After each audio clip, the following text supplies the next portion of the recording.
Silakan Ran. Sudah, Pak. Ya, oke, sudah. Miftahul Jannah. Jadi pagi tinggal 2 kuliah kita, yaitu bioindikator, kemudian pencemaran masuk atau BOIS atau Bu Solveni. Setelah kita kuliah nanti kita hubungi siapa yang akan masuk duluan. Jadi mengenai konsep bioindikator, yang dinamakan konsep bioindikator ini adalah bagaimana penunjuk itu dilihatkan oleh organisme hidup, baik tercemar, tidak cemar, kondisi baik, kondisi normal, kemudian sedang, kondisi yang tidak baik, ditunjukkan oleh organisme yang ada di sana. Jadi orang kimia menggunakan indikator juga, tapi dengan keahlian mereka kimia. Orang farmasi juga dia gunakan sebagai indikator, tapi dengan keahlian dia. Farmasi juga, kita juga organisme yang kita gunakan. Jangan saudara gunakan kimia coupling orang, walaupun bisa, mohon itu adalah kepakaran dari orang kimia. Jadi indikator itu penunjuk. Kita menggunakan biologis untuk menunjuk indikator lingkungan. Indikator lingkungan itu ada 2. Indikator itu ditunjukkan oleh organisme.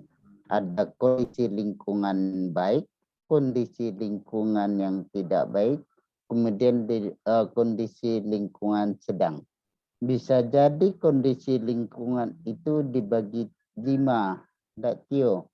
Misalnya baik sekali, sedang, buruk sekali. Jadi dia 5. Itu kondisi lingkungan. Kalau dari bawah itu buruk sekali, kemudian buruk, kemudian sedang, kemudian baik, kemudian baik sekali. Itu turunannya.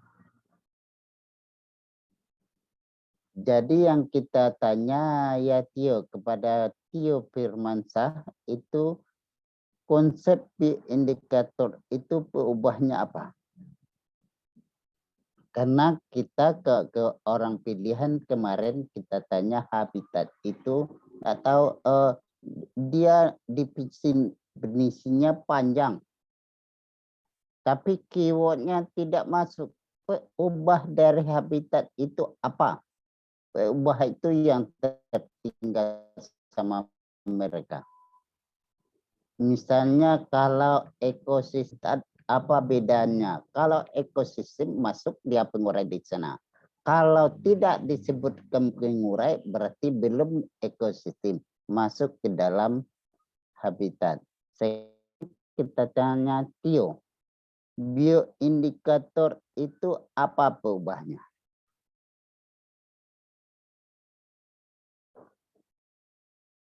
Tio.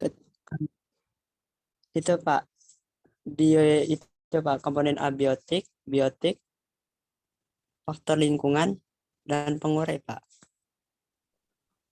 Kalau biotik iya, abiotik iya. Jadi kita menggunakan biotik berarti itu organisme. Kalau faktor lingkungan itu abiotik. Di mana? Di kawasan area itu. Bisa terjadi di ekosistem, bisa terjadi di kawasan, di habitat. Nah, jadi itu keyword bioindikator.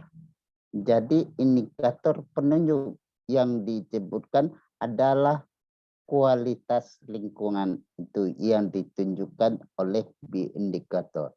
Jadi organisme itu Tio buka kurung, tidak semua organisme bisa menunjukkan sebagai indikator. Tidak semua, kalau semua itu biodiversity sebagai indikator.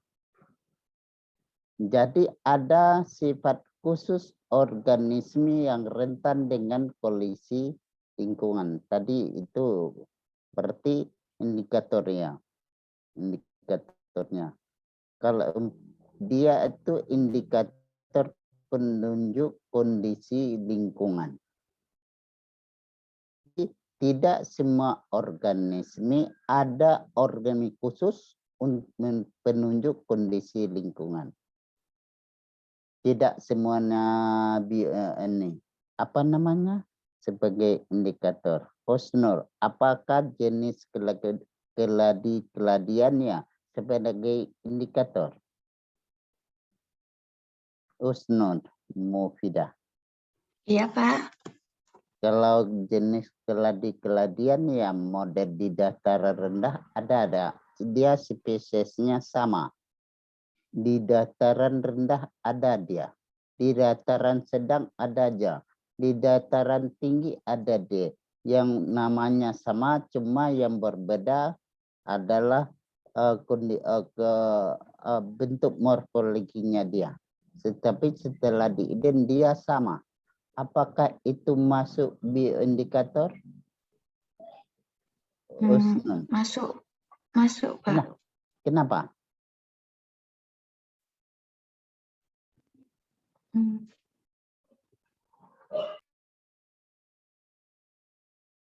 Jadi kawan-kawan semuanya ya, itu sesuai dengan hukum Salford, itu adalah toleransinya, dia kisarannya tinggi. Itu adalah tidak masuk kepada bioindikator. Kalau bioindikator berarti misalnya endemik dia masuk indikator. Bioindikator misalnya sudah diterangkan di ekologi, adaptasi, respon, dan adaptasi. Kalau masih respon dia, itu di biodiversity itu. Kalau sudah melakukan adaptasi, berarti ada kondisi lingkungannya dia yang berubah. Bisa jadi dia normalnya begini. Setelah beradaptasi, berubah dia. Misalnya likennya. Kalau udara itu tercemar, likennya sangat banyak ditunjukkan oleh morfologinya dia. Di dalam adaptasi yang saudara sudah pelajari. Berarti lichen beradaptasi terhadap kondisi lingkungan. Bisa jadi kalau Ibu itu ada kondisi bentos. Tubifek, kalau banyak tubifek, bagaimana kondisi lingkungan itu tercemar apa? Ada juga gastropoda. Gastropoda itu ditunjukkan kalau dia sudah melakukan adaptasi dengan lingkungan, mungkin cangkangnya besar, kepadatannya rendah. Kalau itu tidak ditemukan, berarti dia sudah menjadikan indikator. Tidak semuanya. Kalau menurut Salford ya, berarti kalau yang sudah beradaptasi itu mereka masuk di zona kritis. Bagaimana dia kalau di zona kritis? Kalau dia sudah beradaptasi, dia kembali lagi ke zona optimum. Berarti dia sudah berubah dari awalnya. Ini normal, ini tidak normal. Yang tidak normal itu dipengaruhi oleh kondisi lingkungan tempat dia tinggal. Jadi konsep bioindikator mohon dipahami. Oke, Muhammad Farza, yang namanya bioindikator apa? Iya, Pak. Yang bioindikator itu apa?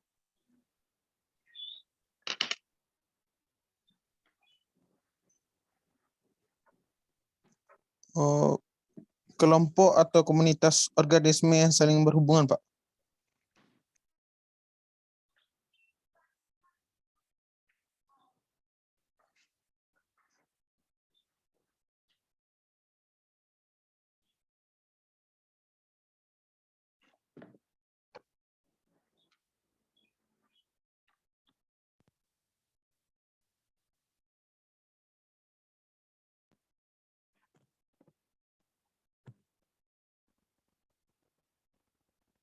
Muhammad Farza. Iya, Pak. Apa itu indikator? Kan sudah kita terangkan, tinggal saudara ubahnya sudah kita terangkan, tinggal saudara merangkum lagi. Bioindikator adalah kelompok atau komunitas organisme yang saling berhubungan, di mana keberadaan atau perilakunya sangat berhubungan dengan kondisi lingkungan tertentu, Pak. Kalau itu Muhammad Farza belum masuk, keywordnya belum masuk. Di mana itu organisme? Tidak ada di dalam itu. Yang kalau bioindikator yang sekelompok organisme dia. Jadi sekelompok organisme, tidak semua organisme itu sebagai bioindikator. Jadi sekelompok organisme yang rentan terhadap kondisi lingkungan. Apa tambahnya, Rani? Ya, Pak. Apa tambahnya? Jadi lanjutkan, Rani. Bioindikator itu adalah sebuah penunjuk kualitas lingkungan dengan faktor peubahnya itu faktor biotik dan abiotik, Pak. Iya, masuk itu kelompok organisme itu biotik. Jadi abiotik kondisi lingkungan. Mohon dilengkapi Pak Jiri Ramadan Marviano. Ya, Pak. Bioindikator itu merupakan sekelompok organisme yang dipengaruhi oleh lingkungan tersebut yang memberikan respon dan adaptasinya terhadap lingkungan abiotik sehingga sebagai penunjuk kondisi lingkungan tersebut. Iya, itu. Kalau yang dikatakan Fajri itu sudah masuk perubahan. Organisme sudah masuk. Organisme sebagai indikator masuk juga. Jadi yang penunjuk kualitas perairan di mana dia terjadinya sudah. Berarti kalau keyword itu ya Muhammad Farza, yang penting ada di dalam definisi itu. Kalau menghafal kita tidak mampu atau bisa asal-asal menghafal. Bagaimana menghafalnya? Sangat banyak sekali. Kemudian sudah hafal, besoknya sehari, 2 hari, 4 hari, lupa lagi. Kalau keyword itu tinggal kita merangkai kata. Yang penting keywordnya, bioindikator ini keywordnya. Sudah. Kemarin sudah disebut sebagai habitat karena ekosistem yang dia tidak masukkan adalah keyword perubahannya pengurai. Kalau tidak masuk pengurai bukan ekosistem itu. Jadi keyword bioindikator sudah diterangkan tadi oleh si Fajri, lengkap itu. Ada area, ada organisme, tidak semua organisme sebagai indikator. Seperti ada ke penunjuk adalah indikator. Penunjuk kualitas lingkungan itu yang abiotik. Ya, jadi kita semuanya sudah paham mengenai bioindikator. Kemana kita digiring, kita bisa menjelaskan. Ini adalah hewan indikator. Ini tumbuhan indikator. Kalau ini tidak masuk sebagai bioindikator karena dia ini sesuai, kita kembali kepada definisi tadi. Ini masuk di dalam biodiversity. Jadi sudah ini ya, satu PowerPoint sudah lengkap kuliah. Tidak kuliah lagi ya setri. Karena definisi bioindikator tinggal peubahnya saudara yang mengembangkan lagi. Di mana terjadinya yang area itu. Apakah terjadinya di udara, apakah terjadinya di perairan, apakah terjadi di hutan, di konsep area. Itu yang bioindikator. Kalau udara apa? Tumbuhan juga punya efek. Kemudian perairan efek tumbuhan tingkat rendah mengalami efek dari pencemaran atau kondisi saat itu.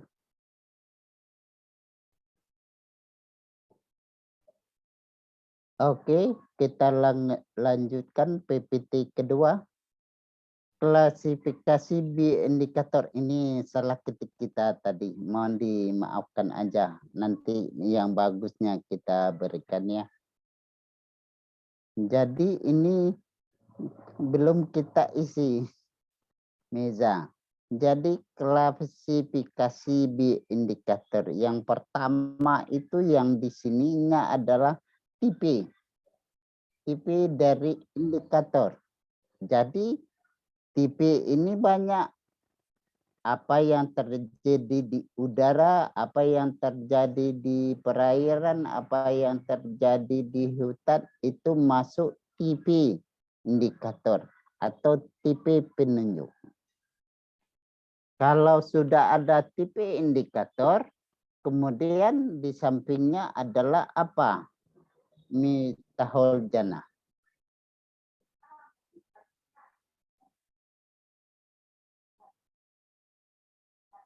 Jadi kalau sudah ada tipe indikator yang tadi yang dibilang oleh Pak Cir itu pada area apa yang dihasilkan reaksi di sana.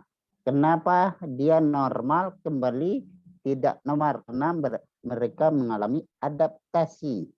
Jadi di sini adalah reaksi indikator itu. Kalau indikasi ditampilkan oleh organisme kan saudara bisa lihat. Ini bukan lagi indikator. Dia sebagai biodiversity biasa. Kalau reaksinya begini. Kalau yang terakhir contohnya apa? Ya, Viva. Ke bawahnya silahkan saudara isi. Apa isi TV indikator itu, Afifah?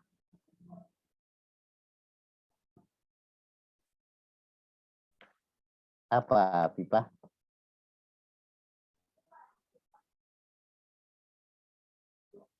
Jadi kita kembali kepada definisi tadi. Tipe indikator itu adalah yang pertama organisme. Apa? Jadi organisme indikator sudah dia menjurus. Berarti ada organisme indikator. Sudah saudara inventarisasi, ini yang masuk bioindikator, masuk di dalam organisme indikator. Ya, Syria. Indikasinya apa? Apakah dia pasif atau aktif kehadirannya? Itu yang adaptasi itu. Ya, contohnya adalah ada di perairan, ada di daratan. Kalau di perairan itu kelompok bentos, kelompok gastropoda, di hutan adalah kelompok vegetasi mungkin.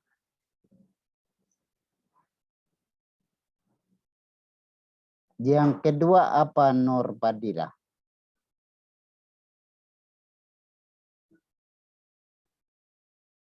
Nur Fadilah. Yang pertama itu adalah organisme indikator. Yang kedua apa? Nur Fadila. Fadila izin ke WC tadi katanya Pak. Oke ya. Apa yang kedua? Piska Asif Irawan. Piska. Ya Pak. Ya, kalau yang pertama adalah organisme indikator. Dia sudah ada organisme indikatornya, kemudian indikasinya apa? Sudah lihat di dalam adaptasi apa yang terjadi. Yang kemudian ada contohnya. Yang kedua apa?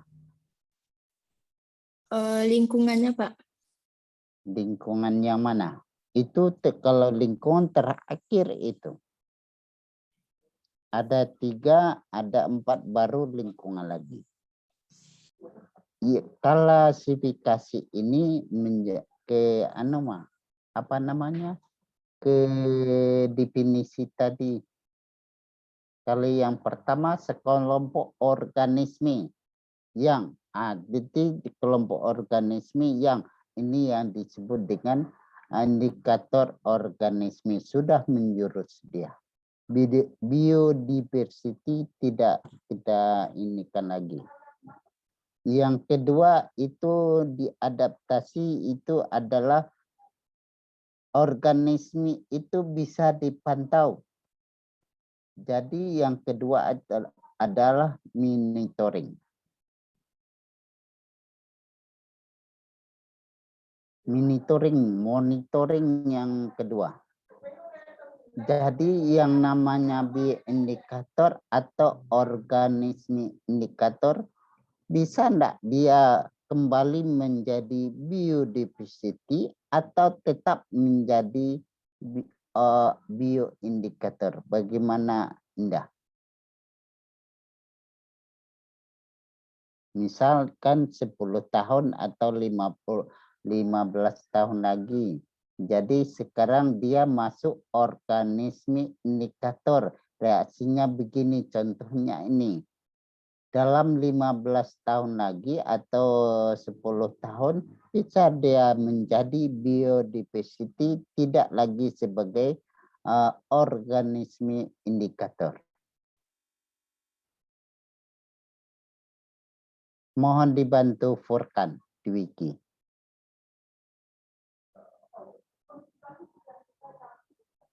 Furkan.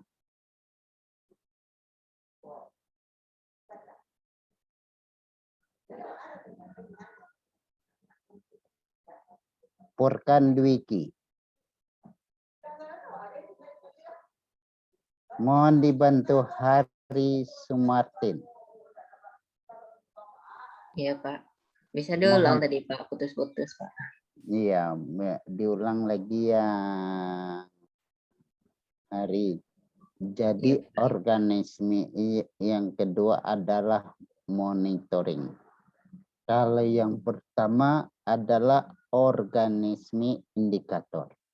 Kalau organisme indikator ini reaksinya begini, contohnya ini yang kita tanyakan adalah apakah organisme ini bisa menjadi penyusun biodiversity biasa atau tetap sebagai organisme indikator kalau kalau kejadiannya 10 tahun atau 15 tahun yang akan datang. Tidak bisa enggak berubah dia.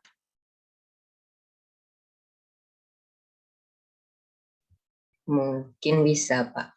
Iya, bisa dia berubah.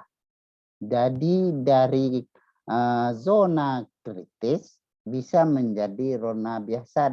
Itu adalah faktor banyak kondisi lingkungan. Kalau kondisi lingkungan itu sudah normal ditunjukkan oleh organisme yang ada di sana. Yang terakhirnya adalah kondisi lingkungan itu yang kondisi ubah lingkungan itu yang menunjukkan apakah dia masuk bioindikator atau masuk di dalam biodivisi. Mohon nanti dicari ya Muhammad Ihsan dan kawan-kawan semuanya. Oke, yang ketiga ini adalah evaluasi indikator. Apa evaluasi bioindikator itu, Aziza?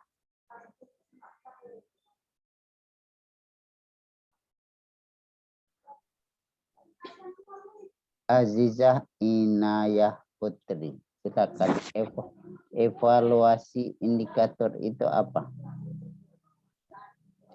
Ya, Pak. Iya. Bentar, Pak.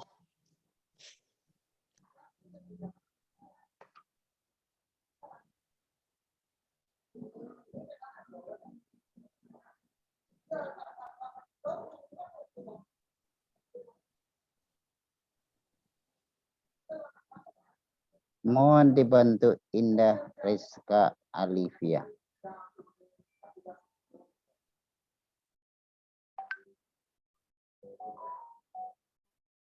Purkan Dwiki, masih ada ya Purkan? Masih Pak, tadi Furkan ke toilet Pak, tapi dengar gitu, nggak bisa unmute tadi Pak. Iya, itu alasannya Purkan. Karena daring kan boleh ke toilet, boleh. Kita tidak bisa ke toilet karena kita memberikan kuliah. Saudara bisa kemana-mana. Iya, itulah sifat daringnya.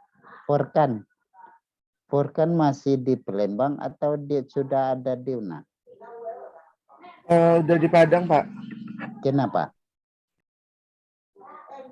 karena ini Pak, kalau labor genetik tuh ada rencana mau coba offline Pak. Offline itu adalah ubahnya. Karena ini masuk definisi bioindikator ya Furkan. Karena aturan sudah sampai Desember kita tetap menggunakan daring. Offline di labor genetika itu yang area. Jadi yang dia akan melaksanakan offline. Offline itu yang namanya kondisi lingkungan. Ya, kondisi dengan keadaan begitu, Furkan ke sini lagi. Jadi kalau Furkan masih di Palembang, itu dia masih respon. Kalau sudah masuk, ini adalah ubah lingkungannya adalah offline. Berarti Furkan ke UNAN lagi. Itu bisa dilarikan kemana-mana. Definisi tadi. Yang penting ubahnya masuk. Iya. Ya, Furkan. Fitahul Jannah.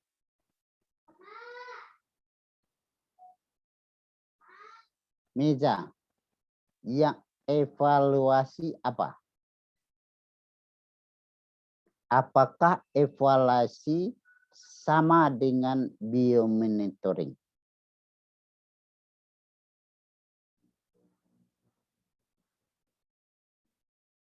Sama dengan kita ke lapangan ya Meza.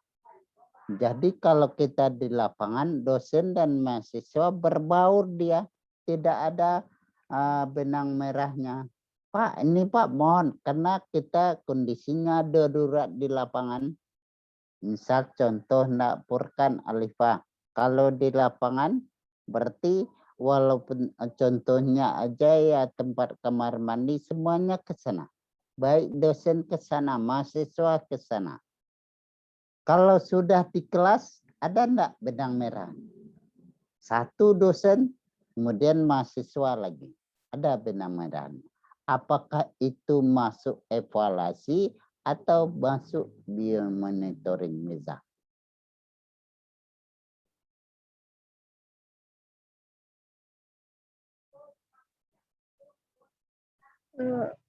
Masuk biomonitoring, Pak. Masuk biomonitoring. Kalau biomonitoring apa ininya? Kalau biomonitoring evaluasi memantau keadaan itu. Kalau biomonitoring inilah hasilnya dikembalikan kepada normal kembali. Itu benang merahnya. Alifah. Kemudian ya ada asesmen di sana. Sudah tahu definisi bioindikator, sudah tahu klasifikasi indikator, ada evaluasi monitoring, ada evaluasi terakhir adalah asesmen. Asesmen ini Jeffrey Young. Jeffrey Young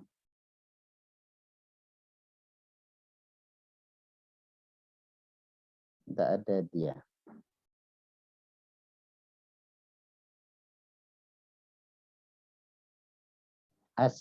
Asesmen ini bagaimana saudara menilai biodiversity yang bersifat bioindikator itu. Ya, jadi salah satunya misal kalau di biodiversity atau bioindikator ini bagus. Satu lagi dia bersifat non bagus, tidak bagus. Yang satu dipertahankan dan ditingkatkan. Satu lagi tidak ada dipertahankan, perlu ditingkatkan. Sutri. Kalau yang perlu ditingkatkan itu apakah dia contohnya apa? Jadi di apa contohnya Sutri? Mungkin kayak kualitas, misalnya kayak kualitas yang baik gitu Pak. Iya, dia kualitas baik berarti itu masuk yang pertama itu. Dia adalah baik, kondisi yang dipertahankan dan ditingkatkan. Jadi yang itu kondisinya baik. Itu dipertahankan, jangan turun. Kemudian ditingkatkan, itu adalah peraturan. Jadi baik, bedanya sedikit, sangat baik lagi. Itu asesmen untuk penilaiannya. Dipertahankan dan ditingkatkan. Kalau saudara semuanya tidak tahu keywordnya, susah kita definisikan. Kadang kan nilai UTS begini, definisi sudah kita jawab Pak, panjang. Karena kita menilai atau dosen lain menilai, keywordnya ada enggak di sana. Misal kita indikator itu apa, kemudian diterangkan panjang. Tapi organisme, sekelompok organisme tidak disebutkan. Kondisi lingkungan tidak. Keyword itu merangkai kata mudah. Jadi kalau kita sudah tahu keyword yang tadi, misalnya baik, dipertahankan itu. Kemudian ditingkatkan menjadi sangat baik. Yang kedua, kelemahan ya Saskia. Kalau kelemahan itu tidak perlu dipertahankan ya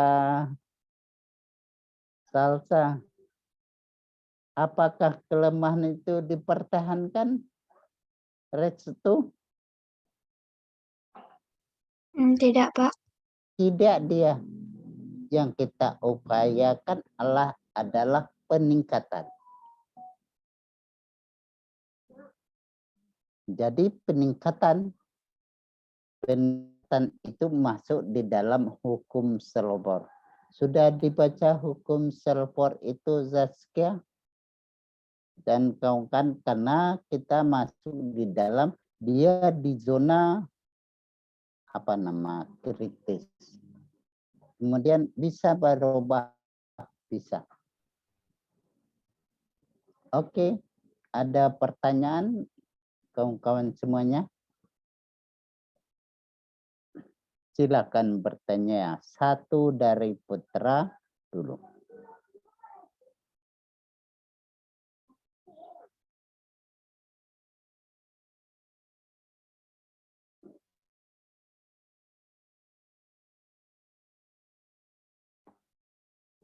Ada pertanyaan Furkan? Muhammad Farza, Fajri, silakan.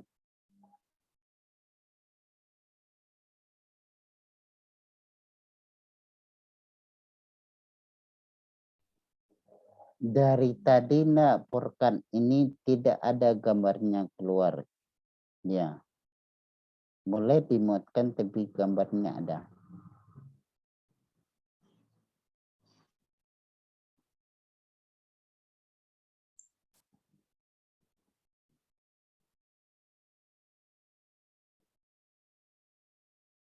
Oke, silakan tanya Tio Taufik yang Putra. Karena ini adalah kelompok. Kalau kelompok saudara kita bagi dua aja. Ini masuk di dalam tugas. Ada tugas besar, ada tugas yang lain. Kemudian diakumulasi atau dikumpulkan. Silakan.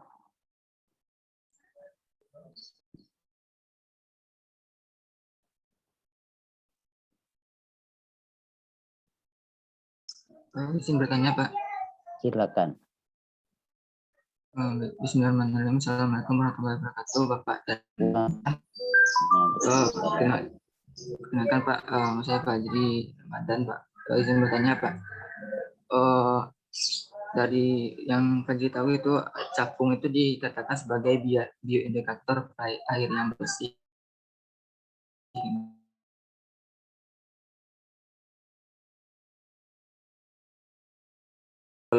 Pelampiasan gitu, air-air yang sudah tercemar itu, Pak. Jadi dari cap sendiri, apakah masih termasuk bioindikator air bersih atau karena merespon dan adaptasi juga di lingkungan tersebut berubah status indikatornya itu bagaimana, Pak? Iya, oke. Pertanyaan Pak Jiri sangat bagus. Yang pertama ya, sekarang biodiversity capung itu banyak enggak, Wiwi? Atau jenis capung banyak, Wiwi? Perairan yang bersih jenis capung itu. Mohon maaf, kita lupa jenis capungnya. Jadi kalau ketemu itu berarti kondisi perairan itu bersih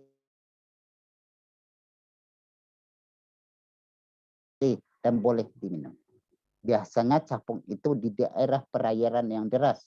Kemudian di daerah perairan deras itu kan ada spot-spot itu. Spot-spot yang kalau ditahan batu enggak tergenang dia lagi. Di tergenang itu diletakkan telur. Ya, jadi siklus hidup capung itu lamanya di dalam perairan. Kalau sudah dewasa, kemudian lepas ke udara, dia dua alam. Ya.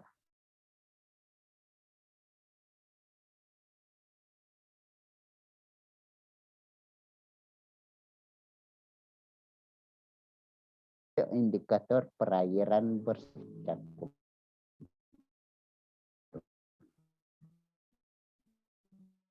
Program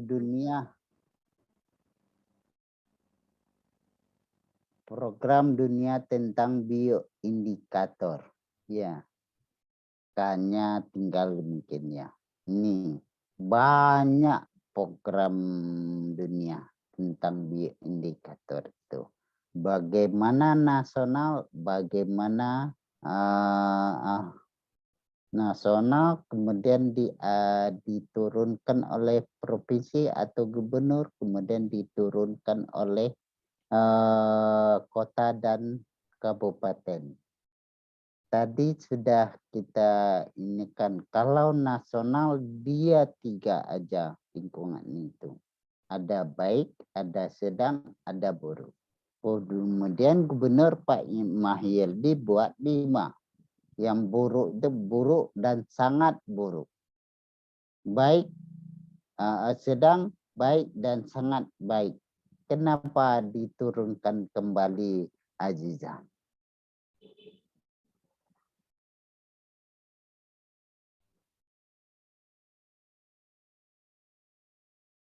Kalau nasional dia 3, tiba di ini 5 dia di gubernur. Karena gubernur itu kan nasional juga. Kenapa diturunkan menjadi 5? Mohon dibantu Tio.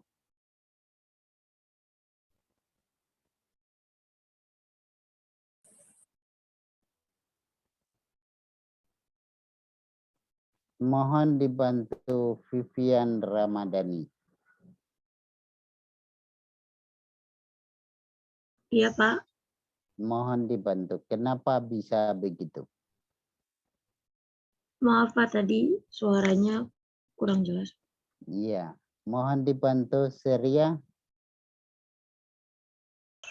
Baik Pak, menurut saya Pak kenapa diturunkan lagi supaya rentangan dari masing-masing karakter itu lebih jelas Pak, lebih spesifik, dan itu lebih baik juga Pak ketika kita melakukan identifikasinya Pak. Iya. Mungkin itu dari saya Pak, kembalikan. Sangat bagus itu.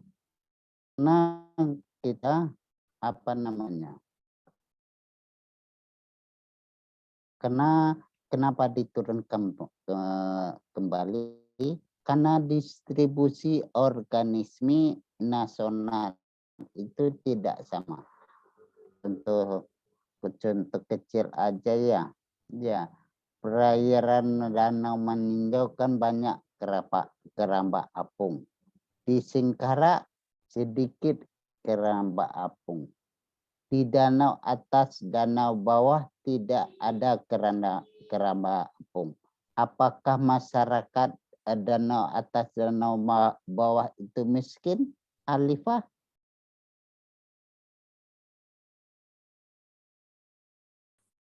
Tidak, Pak. Tidak, dia bisa bisa apanya, aktivitas keramba bisa dia validasi hewan itu benar nggak bisa tumbuh di sana atau tidak bisa berkembang. Ya, kenapa? Faktor lingkungan yang menyebabkan. Faktor lingkungan adalah yang menyebabkan karena di danau atas itu temperaturnya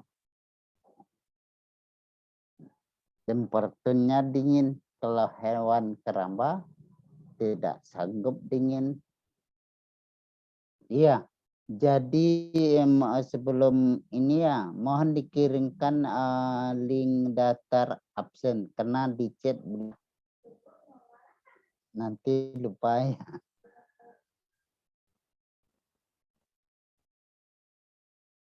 Jadi ini karena distribusi organisme itu berbeda-beda.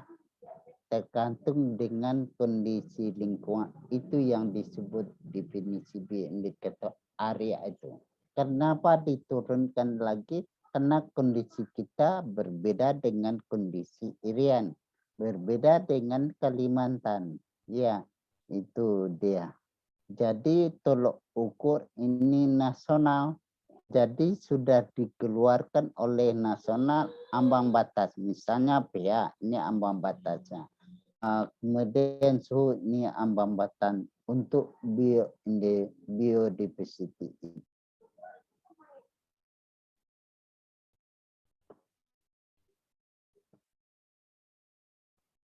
Jadi ekosistem yang biodiversity itu bisa dikaji di tingkat komunitas dan sistem. Baik diversity itu 2, kalau tumbuhan kita mengkaji kelimpahannya. Kalau hewan mungkin density.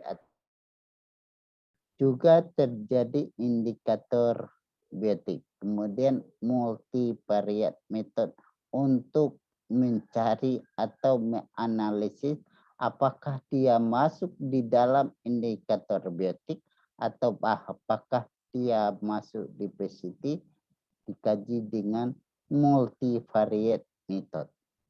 Iya, sekarang sudah jam 8:25. Ya.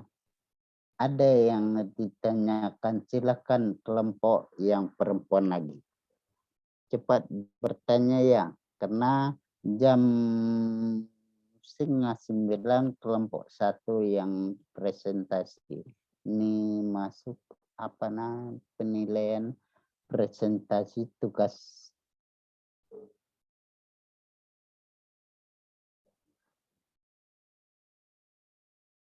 Kalau tidak ada, kita ini kan ada, karena di kelas itu tadi Pak Jiri sudah bertanya, kita linkkan aja jawaban ke sana ya. Ceria izin nanya Pak. Silakan Ceria. Izin bertanya Pak mengenai bioindikator.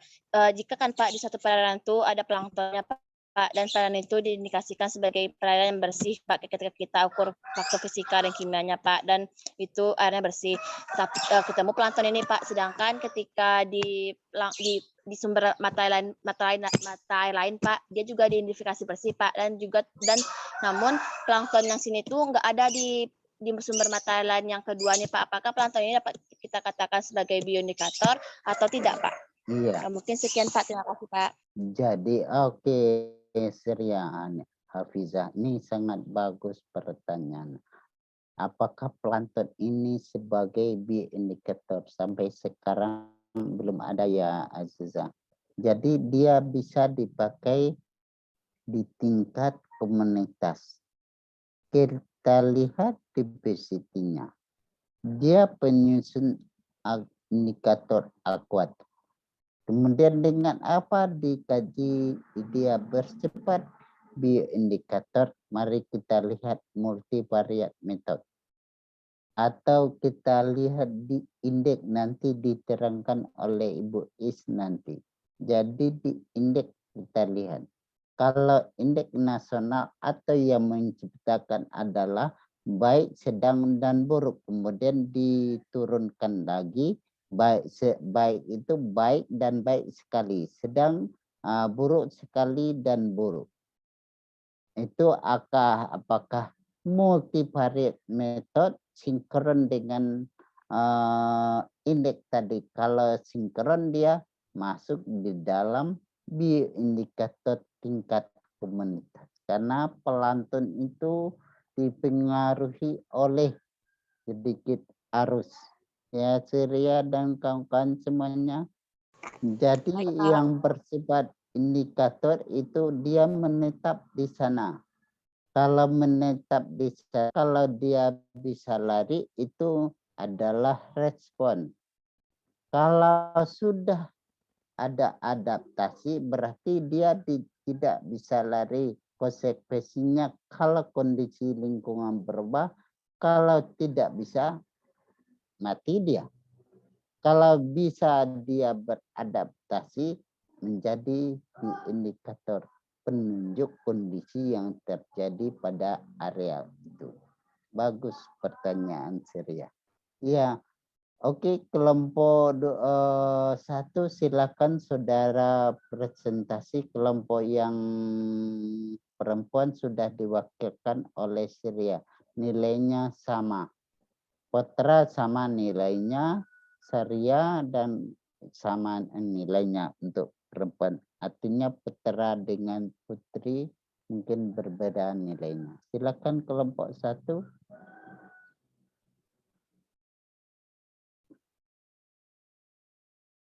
Taufik, jadikan dia kelompok 1 sebagai co-host ya.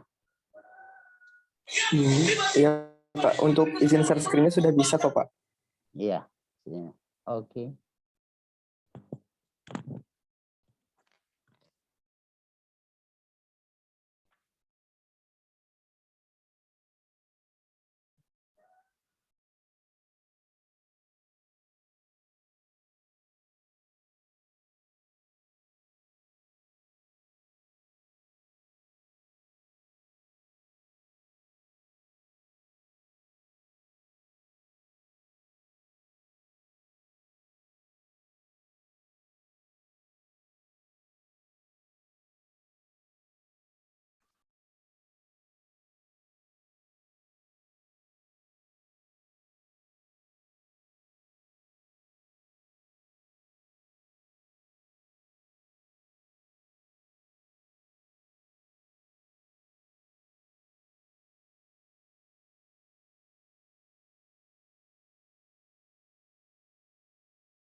Oke, silakan kelompok 1.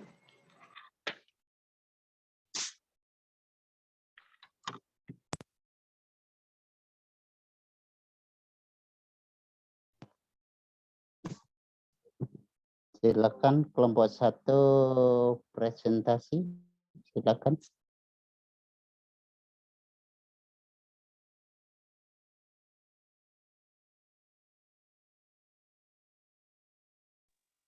Baik, Pak.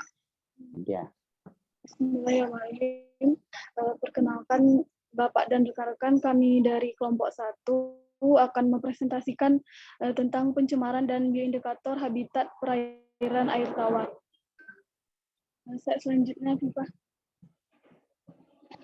Perkenalkan, kami beranggota yang pertama Atika Yasmin, saya sendiri Meza Rani Maudia, yang ketiga Adinda Nur Malasali, Tio Firmansyah, Fiska Asif Irawan, Miftahul Jannah, dan Afifah.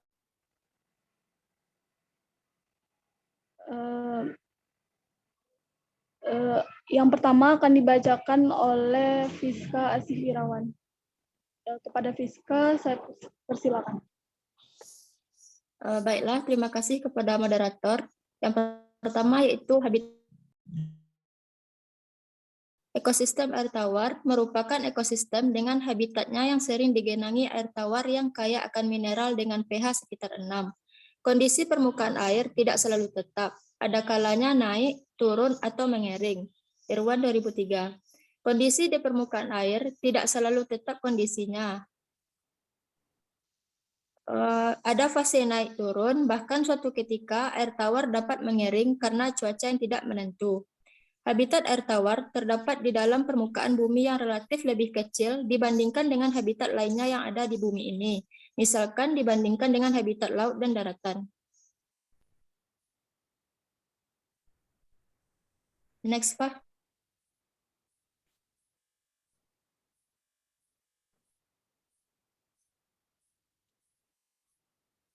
Ekosistem air tawar dapat dibagi menjadi dua jenis, yaitu perairan mengalir atau lotik dan perairan menggenang atau lentik. Perairan mengalir bergerak terus-menerus ke arah tertentu, sedangkan perairan menggenang perairan yang masa airnya memiliki waktu singgah sementara. Contoh perairan mengalir yaitu sungai. Contoh perairan yang menggenang meliputi danau, rawa, dan telaga.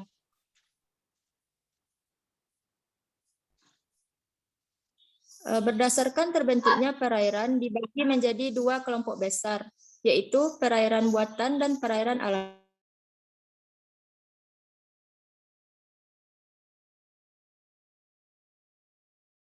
Telaga.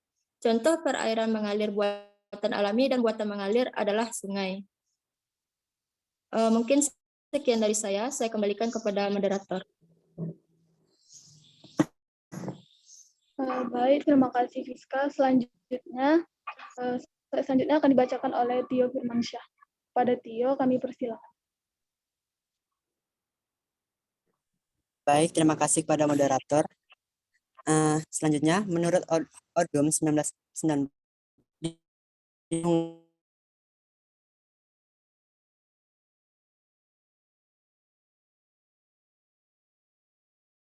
zona litoral merupakan daerah perairan yang dangkal dengan penetrasi sampai dasar. Zona limnetik adalah daerah air terbuka sampai kedalaman penetrasi cahaya yang efektif. Pada umumnya tingkat ini berada di mana kedalaman di mana intensitas cahaya penuh. Yang ketiga ada zona profundal, merupakan bagian dasar dan daerah air yang dalam dan tidak tercapai oleh penetrasi cahaya efektif.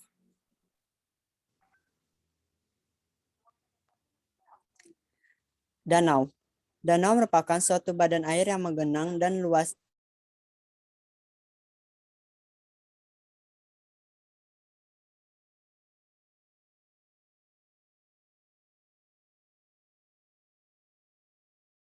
dan menyimpan air yang berasal dari hujan, mata air, rembesan, dan air sungai.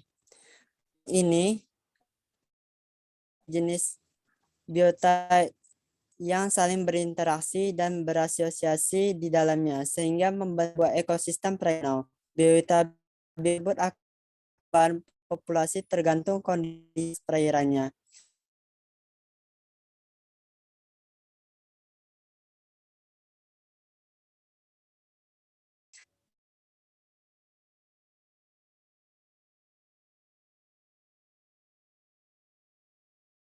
Dingin mengandung sedikit sedimen dan makanan. Aliran air dan gelombang secara konstan memberikan oksigen pada air. Adaptasi organisme air tawar adalah sebagai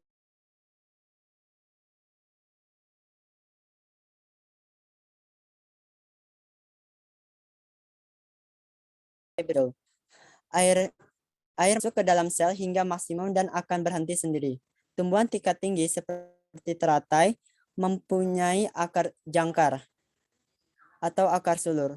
Hingga hewan dan tumbuhan rendah yang hidup di habitat air, tekanan osmosisnya sama dengan tekanan osmosis lingkungan atau isotonis.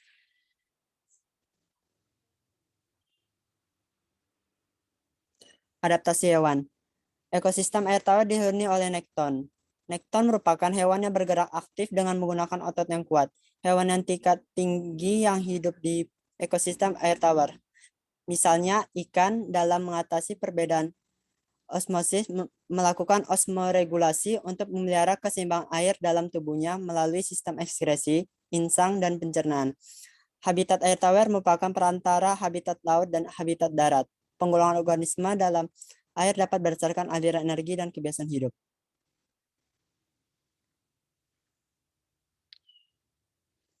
Berdasarkan aliran energi, organisme dibagi menjadi autotrof dan fagotrof, yaitu karnivora predator, parasit, dan saprotrof, atau organisme yang hidup pada substrat sisa-sisa organisme.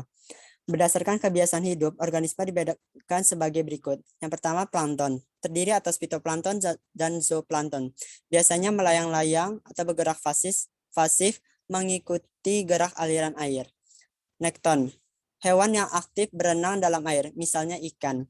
Yang ketiga, neuston. Organisme yang mengapung atau berenang di permukaan air atau bertempat pada permukaan air, misalnya serangga air. Yang keempat ada perifiton yang merupakan tumbuhan atau hewan yang melekat bergantung pada tumbuhan atau benda lain, misalnya keong. Dan yang kelima bentos, hewan dan tumbuhan yang hidup di dasar atau hidup pada endapan. Bentos dapat sesil atau melekat atau bergerak bebas, misalnya cacing dan remis. Mungkin saya Baik, terima kasih kepada Tia Firmansyah. Selanjutnya akan dibacakan oleh Afifah Putri. Pada Afifah kami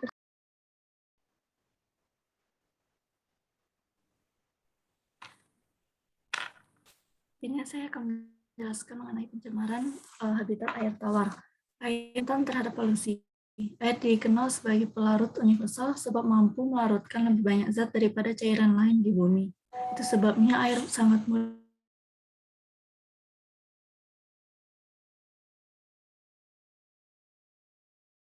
air di bawah permukaan atau danau atau aliran sungai, muara, dan lautan ke titik di mana penggunaan air yang bermanfaat atau fungsi alami ekosistemnya. Pencemaran air mengakibatkan air tawar, mengancam sumber-sumber air minum dan kebutuhan penting lainnya bagi manusia dan makhluk hidup lain. Sumber pencemaran air tawar itu yang pertama adalah sumber langsung. Sumber langsung adalah sumber pencemaran yang secara langsung melepaskan limbah dan produk sampingan berbahaya ke sumber air terdekat tanpa pengolahan. Contohnya limbah pabrik, aktivitas pengolahan limbah, kilang, dan lain-lain. Yang kedua adalah sumber tidak langsung, yaitu sumber tidak langsung itu polutan atau bahan pencemar yang masuk ke badan air melalui air tanah atau atmosfer seperti asam. Badan air yang tercemar oleh berbagai macam zat termasuk mikroorganisme patogen, limbah organik yang dapat membusuk, nutrisi tanaman, bahan kimia beracun, lalu endapan, panas, minyak bumi, dan zat radioaktif. Beberapa polutan air yang paling sering ditemukan antara lain limbah domestik atau limbah rumah tangga, limbah industri, insektisida dan pestisida, deterjen dan pupuk. Selanjutnya saya kembalikan kepada moderator. Baik, terima kasih kepada Afifa. Selanjutnya akan dibacakan oleh Miftah Hujana. Pada Miftah, kami persilakan. Baik, moderator. Selanjutnya itu polusi air dapat menimbulkan dampak negatif tidak hanya pada manusia, tetapi juga pada lingkungannya. Terdapat beberapa dampak pencemaran air, di antaranya yang pertama, berbagai penyakit. Pada manusia, minum atau mengonsumsi air yang tercemar akan buruk pada kesehatan. Air yang tercemar dapat menyebabkan penyakit seperti tifus, kolera, hepatitis, dan berbagai penyakit lainnya. Yang kedua, yaitu kerusakan ekosistem. Ekosistem sangat dinamis dan merespon perubahan lingkungan, bahkan yang terkecil sekalipun. Polusi air dapat menyebabkan seluruh ekosistem rusak jika dibiarkan tidak terkendali. Next, Pak.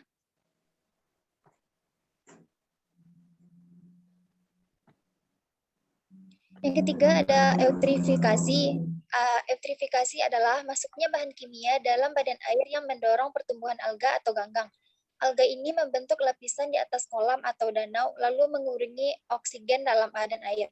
Akibatnya, kehidupan perairan tersebut akan terdampak. Yang keempat ada gangguan rantai makanan.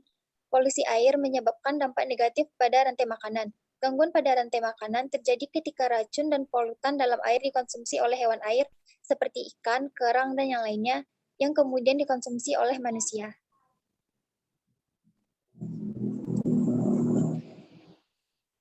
Selanjutnya ada pencegahan pencemaran air tawar. Selanjutnya ada pengolahan limbah yang lebih baik. Mengolah limbah sebelum membuangnya ke badan air membantu mengurangi polusi air dalam skala besar. Pertanian atau industri lain dapat menggunakan kembali air limbah ini dengan mengurangi kandungan racunnya. Selanjutnya, penggunaan produk ramah lingkungan. Penggunaan produk ramah lingkungan maksudnya dengan menggunakan produk mudah larut yang tidak terus menjadi polutan. Manusia dapat mengurangi jumlah polusi air yang disebabkan oleh rumah tangga dengan penggunaan produk ramah lingkungan. Baik, dikembalikan kepada moderator. Baik, terima kasih kepada Miftah. Selanjutnya akan saya bacakan sendiri. Selanjutnya, Viva.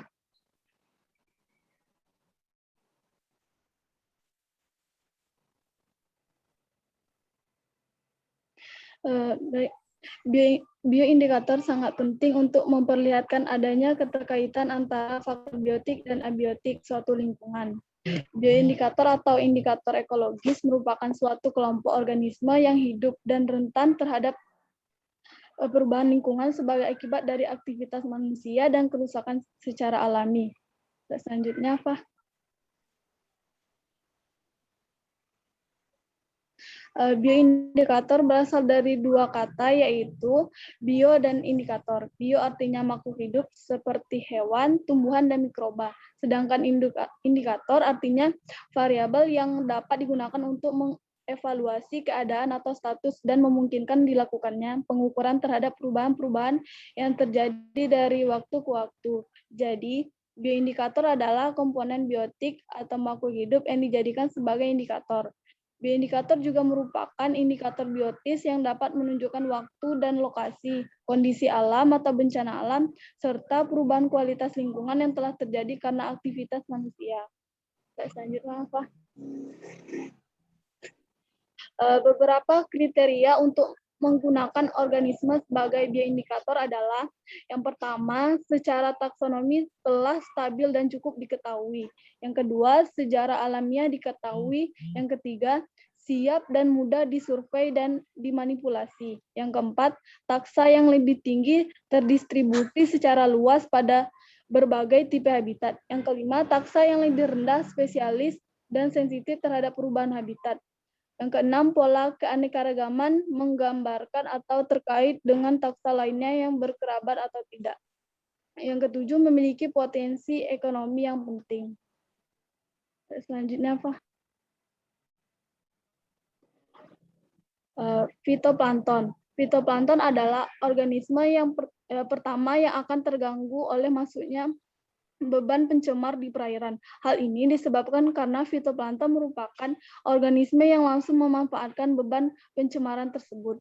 Oleh sebab itu, perubahan yang ada di perairan disebabkan akibat adanya masukan yang menyebabkan kelimpahan komposisi komunitas fitoplankton. Oleh karena itu, fitoplankton dijadikan sebagai bioindikator perairan karena sifat hidupnya relatif menetap dengan jangka hidup yang relatif panjang dan mempunyai toleransi spesifik pada lingkungan. Salah satu contoh fitoplankton pada perairan air tawar ialah limnoplankton. Sekian dari saya. Selanjutnya akan dibacakan oleh Atika Yasmin. Ada Atika, kami persilakan. Baik, terima kasih kepada moderator. Selanjutnya, fitoplankton menurut Kosbandia, setiap bentos dapat mencirikan keadaan kualitas suatu perairan. Belum menyatakan bahwa bila dalam suatu perairan terdapat Limnidrus mystery, jika berada dalam jumlah banyak, maka dapat dijadikan indikator adanya polusi air. Sedangkan adanya hexagina, mayfly, dan planaria merupakan indikasi untuk perairan dengan kandungan oksigen tinggi. Tubivicidae ditemukan dominan di daerah yang sudah mengalami pencemaran berat oleh limbah domestik. Hiridine merupakan hewan limbah yang keberadaannya dapat mengindikasi pencemaran air. Next, Pak. Selanjutnya,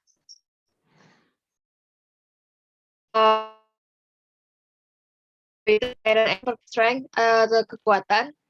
Jadi habitat air tawar merupakan rumah bagi berbagai jenis hewan dan tumbuhan.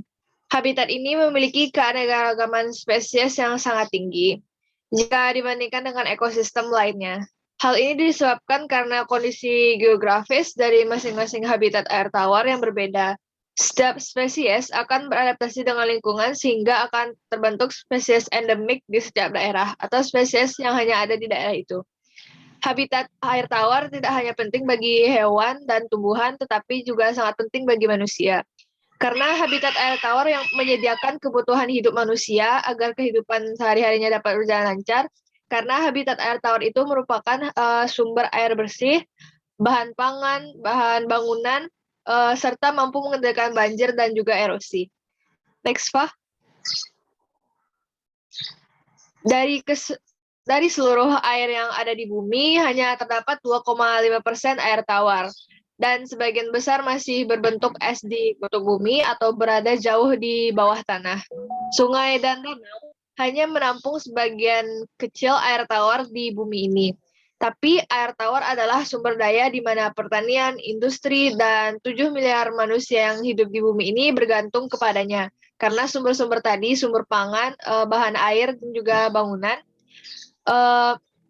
sumber-sumber air tawar juga menjadi rumah bagi banyak biota, seperti mulai dari capung, bebek, lumba-lumba air tawar, dan banyak spesies ikan.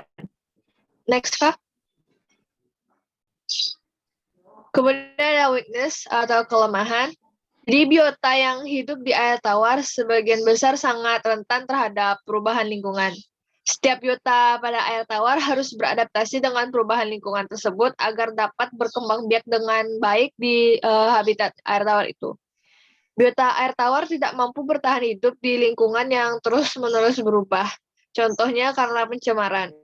Habitat air tawar cukup dekat lokasinya dengan tempat tinggal manusia dan mudah dijamah oleh manusia karena habitat air tawar itu juga termasuk pusat aktivitas dari manusia karena manusia membutuhkan kehidupan air tawar itu untuk menunjang kehidupannya juga.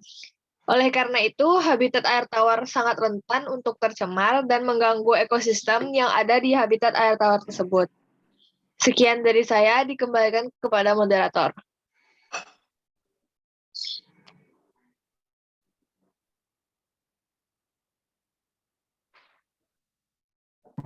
Baik, terima kasih atas penjelasannya Tika. Selanjutnya akan dibacakan oleh Adinda.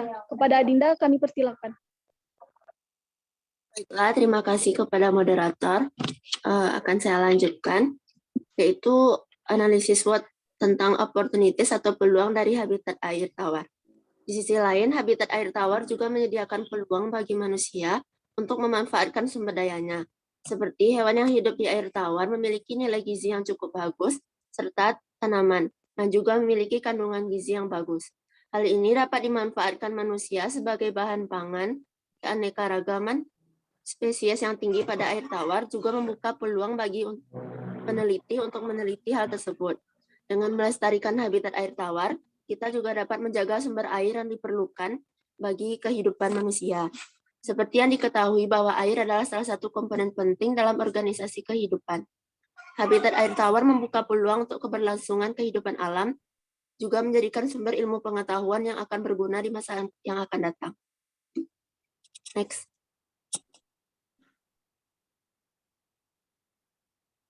Selanjutnya yaitu threats atau ancaman. Spesies air tawar sangat terancam, mungkin lebih dari spesies sistem laut dan darat. Hal ini dikarenakan habitat air tawar sangat dekat dengan aktivitas manusia, dan siapa saja dapat memanfaatkan sumber daya tersebut untuk kepentingannya. Beberapa faktor yang dapat menjadi ancaman terhadap biodiversitas perairan tawar dan dapat menimbulkan kepunahan yakni yang pertama, tangkap lebih, yaitu melakukan penangkapan dengan alat yang membahayakan keberlanjutan populasi biota air tawar. Contohnya yaitu dengan menggunakan racun, bom, dan setrum. Next.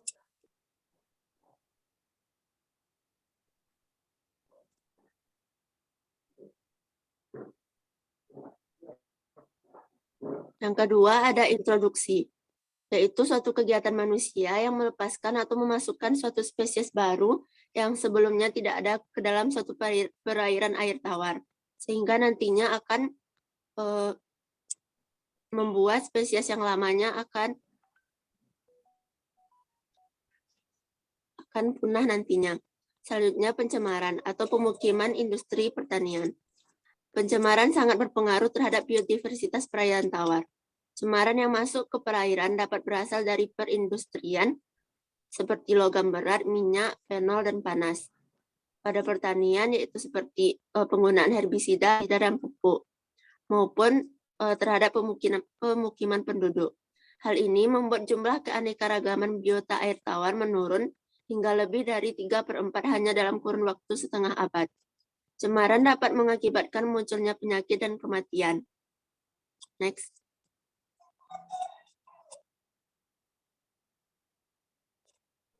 Yang keempat adalah degradasi dan fragmentasi habitat. Dampak bendungan terhadap biodiversitas perairan tawar dan biota lainnya yaitu meningkatnya kekeruhan, pendangkalan, dan debit sungai yang sangat fluktuatif antara musim penghujan dan kemarau. Belum lagi adanya alih fungsi perairan menjadi peruntukan lain seperti pemukiman, kawasan industri, dan perdagangan tanpa memperhatikan lingkungan, merupakan lonceng kematian bagi biodiversitas perairan tawar. Meski penemuan spesies baru terus bertambah, namun juga banyak spesies ikan yang terancam punah. Jumlah spesies ikan yang terancam punah di Indonesia mencapai sekitar 8% dibandingkan dengan total spesies di berbagai negara Asia.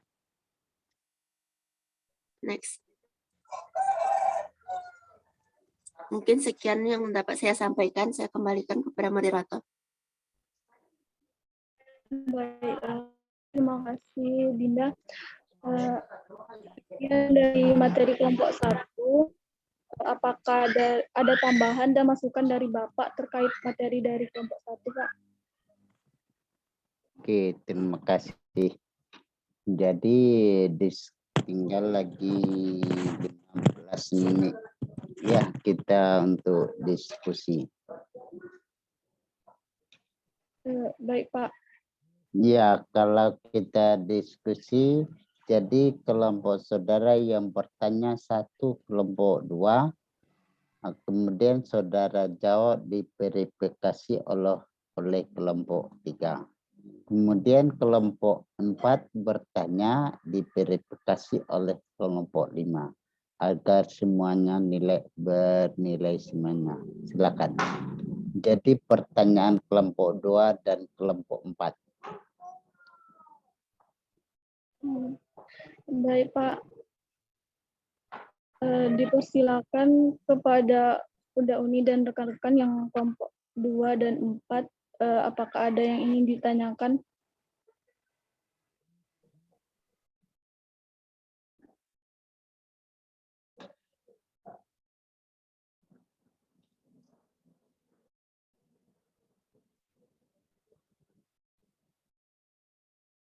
Silakan ya kelompok 2 dan 4 bertanya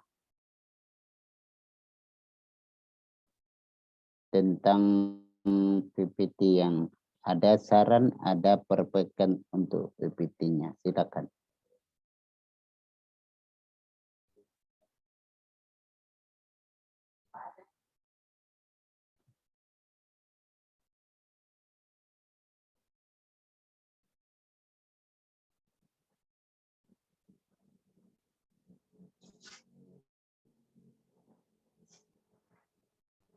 Ania kelompok berapa, Meza? Apa Pak? Putus-putus Ania. Pak. Ania. Tania. Ania. Ania kelompok 5, Pak. Nah, dia sebagai memverifikasi apakah jawaban dari kelompok 1 sudah benar atau tidak. Silakan bertanya kelompok 2 dan 4. Silakan.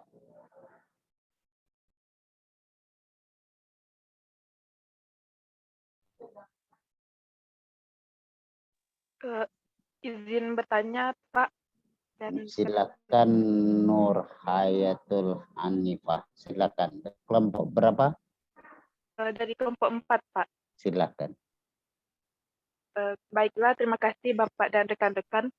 Sebelumnya perkenalkan, saya Nur Hayatul Hanifah dari kelompok 4. Izin bertanya, tadi kelompok penyaji sudah menjelaskan bahwa jika air yang tercemar itu banyak dipengaruhi oleh faktor lingkungan seperti sumber air dari limbah pabrik, kilang, ataupun zat terlarut lainnya. Lalu bagaimana suatu perairan tersebut dapat dikatakan bahwa kualitas airnya itu baik? Sekian pertanyaan dari saya. Terima kasih dikembalikan. Apa Nur Hayat? Kesimpulannya? Bagaimana satu perairan dapat dikatakan kualitas airnya itu baik, Pak? Ya, silakan. Kelompok 2 lagi.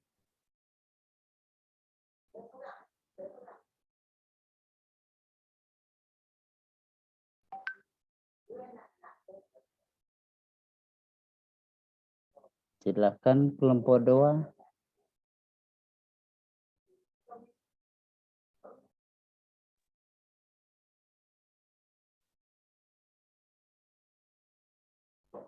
Kelompok 1 ya, siapa yang akan menjawab nanti silakan dari pertanyaan Nur Hayatul Hanifah. Kelompok 2. Saudara kelompok 2 wajib bertanya supaya ada nilai yang tugas komposisi nilai itu masuk di dalam 35% itu.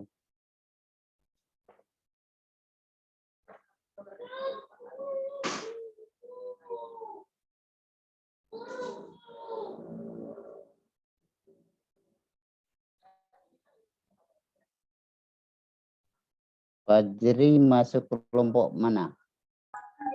Fajri kan 3, Pak.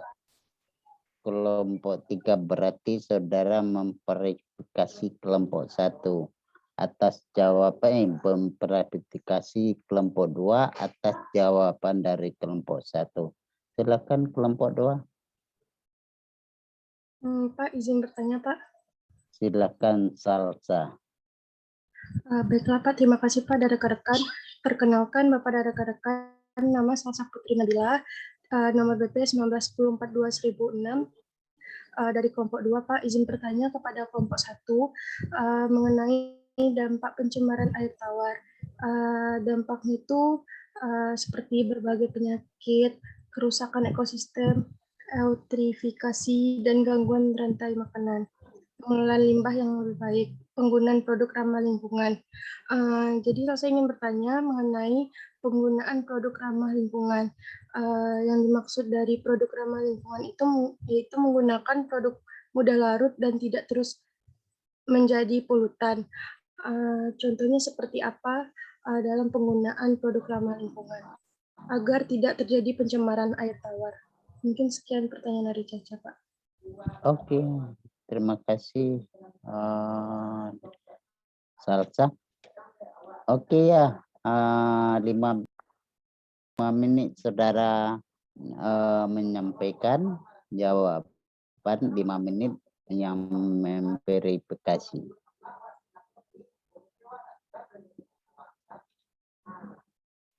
Oke, Taufik sudah di screenshot enggak pertemuan ini? Belum. Screenshot dulu, kemudian di WA-kan ke dalam WA grup. Baik, Pak. Mungkin Sutri bisa bantu Sari. Mungkin untuk rekan-rekan yang Ania pakai. Ya, silakan. ya, Pak. Rekan-rekan yang masih game untuk segera di on cam kan, akan segera di screenshot layarnya. Untuk layar sendiri itu ada 2 bagian. Yang pertama, untuk bagian yang pertama 1, 2, 3. Kemudian untuk layar yang kedua 1, 2, 3.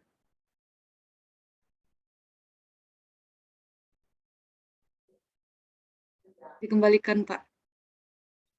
Ya.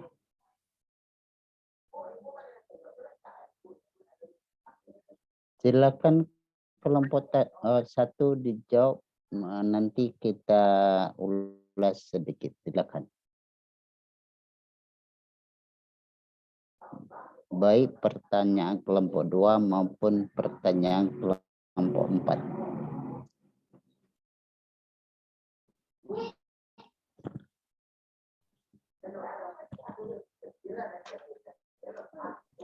Baiklah,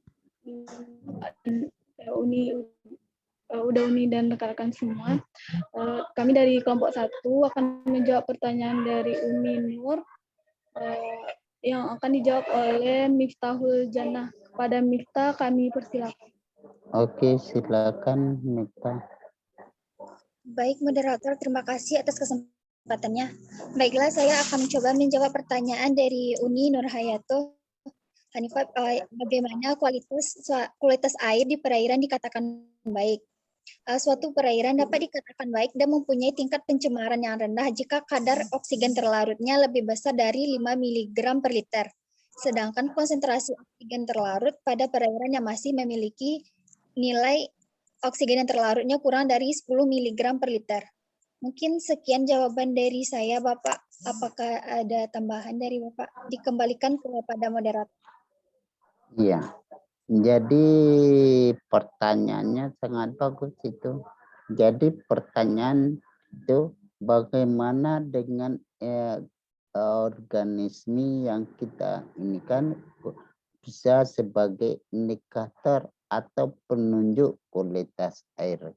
Kalau yang disampaikan Miftahul Jannah tadi itu adalah kimia, berubah kondisi lingkungan, ya organismenya belum ada. Jadi indikator yang kita gunakan apa? Di tingkat populasi silakan, di tingkat komunitas silakan, ada perubahannya. Ada pengukurnya, multivariat itu. Kalau di tingkat populasi, kalau di tingkat komunitas tadi dia. Jadi multivariat metode disandingkan dengan indeks keanekaragaman itu. Kalau kita mengkaji organisme itu sebagai kualitas lingkungan, bisa dilihat dari kualitas komunitasnya atau ekosistem. Itu kita lihat itu kepadatannya, kemudian kepadatannya 2, ada kelimpahan orang tumbuhan pakannya, ada density orang kita pakannya.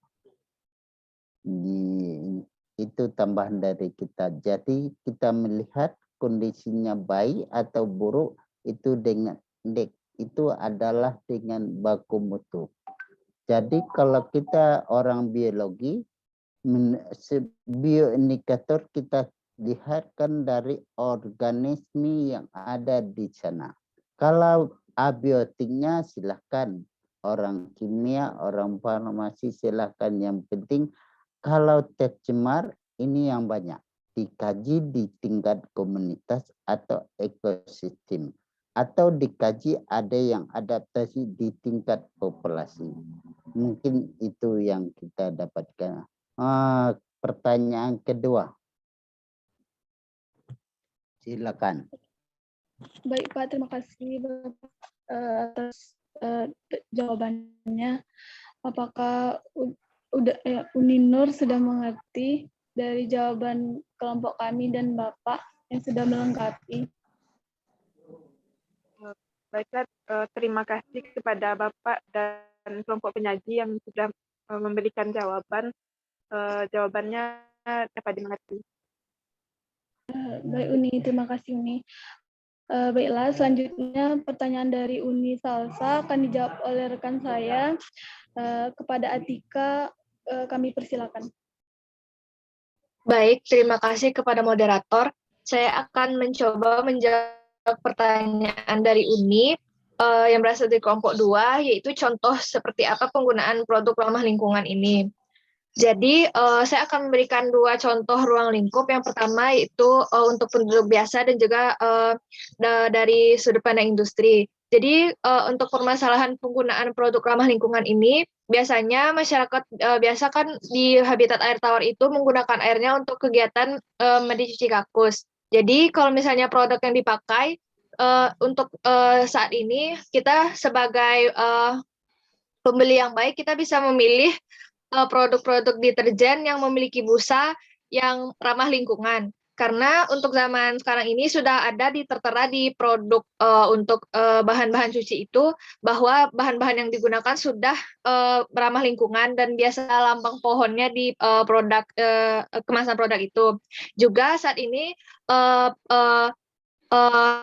industri yang sudah memproduksi sabun-sabun atau produk-produk itu juga sudah membuat deterjen yang berbahan dasar dari tumbuhan dan bukan dari minyak bumi yang biasa dipakai untuk membuat deterjen. Nah, itu salah satu penggunaan produk yang ramah. Juga kalau untuk di dalam industri saat ini kita sudah mengenal teknik bioremediasi yang menggunakan mikroorganisme sebagai pengurai dari pencemar itu. Juga pada saat sekarang ini teknologi sudah maju dan pihak-pihak industri juga bisa menggunakan teknologi untuk menyaring limbahnya itu agar saat dibuang ke alam tidak mencemari ekosistem yang ada di alam tersebut. Sekian dari saya Uni. Jika ada tambahan dari Bapak.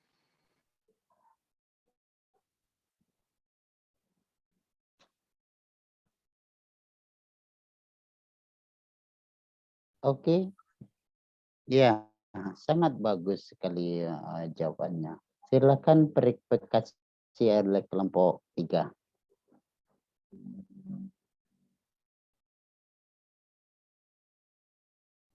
Silakan Padri dari kelompok berapa? Kelompok 3, Pak. Silakan. Baik, Pak. Dari kami pun setuju dengan pendapat dengan yang disampaikan oleh kelompok 1. Itu intinya dari produk ramah lingkungan tersebut, produk yang dampaknya itu tidak terlalu besar terhadap kondisi lingkungan yang awalnya baik itu. Jadi lebih dikatakan produk itu produk yang lebih bisa diuraikan oleh pengurai dari lingkungan tersebut itu, Pak. Iya, sangat bagus. Jadi yang ramah itu yang kita cari kondisi sekarang, yaitu ramah lingkungan. Ramah lingkungan itu dilihatkan oleh bioindikator. Kalau orang kimia ditunjukkan oleh ambang batas. Ya, mungkin itu yang bisa kita lakukan untuk saat ini. Oke ya, karena waktu sudah menunjukkan jam 9:10. Ya, saudara, kuliah lagi mungkin hari Kamis malam kita Zoom dengan pencemaran ya, Hania, ya Taufik. Baik, Pak. Jadi dokumen untuk apa namanya untuk kuliah hari ini kita mohon dikirim ke WA group dan bahan kita kirim ke dalam WA group. Walaupun poin-poinnya ada, tetapi dalam bahan penjelasan belum ada. Tapi dibilang aja dulu. Oke ya Fahri, ya Pak Jiri, Taufik, Azizah dan kawan-kawan semuanya. Ya, terima kasih kelompok 1 sudah sangat baik sekali. Terima kasih. Jadi untuk hari ini kita sudahi pertemuan ya. Jadi kelompok 1 sudah pembahas sudah, yang kelompok 5 nilainya sudah kita include ke dalam kelompok 3. Mungkin sama nilai. Oke, terima kasih. Saya sudahi dengan Assalamualaikum warahmatullahi wabarakatuh. Waalaikumsalam warahmatullahi wabarakatuh. Terima kasih Bapak. Ya, sama-sama. Izinlah ya sama-sama semuanya. Izin live ya Taufik dan kawan-kawan semuanya. Iya, Pak. Baik, Pak. Baik, Pak. Baik, Pak.